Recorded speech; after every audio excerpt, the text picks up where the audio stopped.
my name is Huong. I did a topic over climate change and its effects on marine wildlife and human life. In America, roughly about 40% of the Americans live near a densely populated coastal area that can be easily wiped out by steadily climbing sea levels.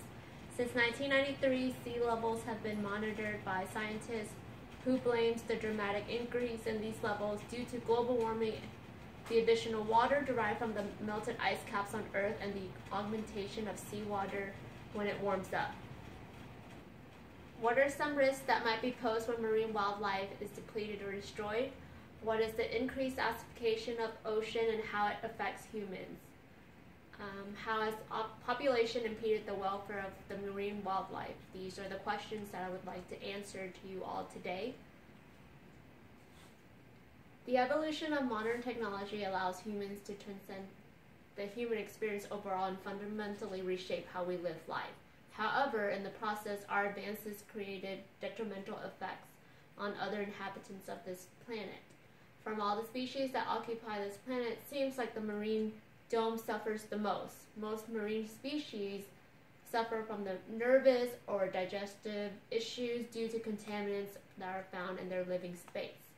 For example, the population of beluga whales found in St. Lawrence of Canada's eastern coast have drastically dwindled due to neuroendocrine effects. Veterinary pathologists of the University of Montreal unveiled many carcinogenic components in multiple histology necropsies of dead belugas.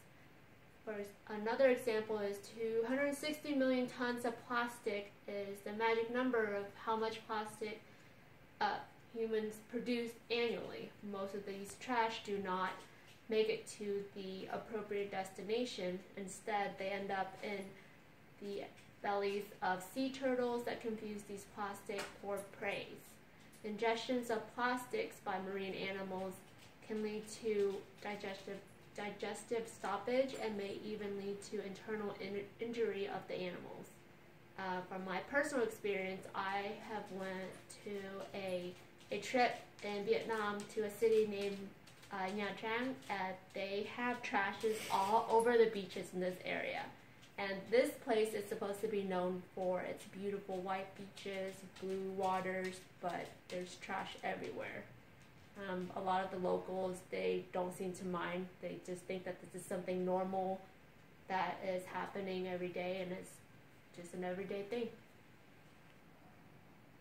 The second point that I'd like to make is pollution may be one of the biggest factors that contribute to our climate change. Air pollution, like greenhouse gas emissions, lead to global warming.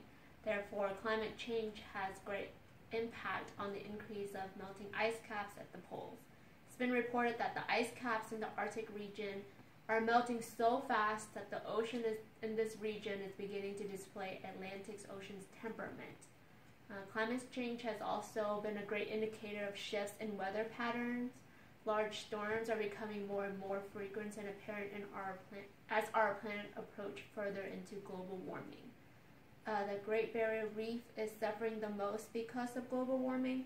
Inside these coral reefs lies an entire biome of organisms and seaweeds and all sorts of marine plants. However, as the temperature of the ocean water begins to rise, a staggering number of these organisms begin to die, causing the mass bleaching in the coral reefs.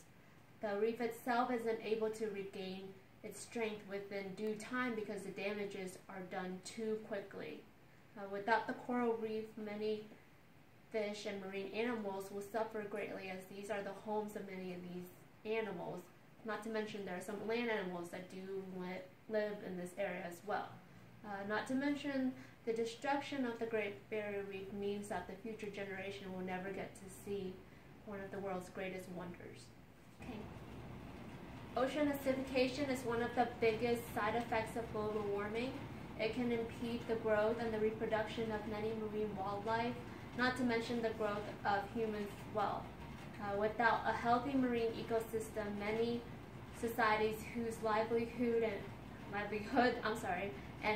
economies depend greatly on these ocean and the species that live in this ocean. For example, the Japanese culture they're deeply focused on seafood, and they will not be able to successfully survive without us maintaining the ocean. For some organisms that exist in the water, ocean acidification helps increase their population. For example, cholera, a deadly bacterial infection of the small intestine, can be easily contracted through infected water. This organism can be detrimental as the warmer seawater can cause the spread of this specific disease. In conclusion, today we've discussed about how the risks and the hows of depleted marine wildlife and its effects on humanity, as well as the ocean acidification and how it affects the rest of us. Even though our world does not exist underwater like these marine organisms, it's still our duty as inhabitants of this planet to preserve and to maintain the existence of the organisms on this planet, especially when we are equipped with so much knowledge and so much power.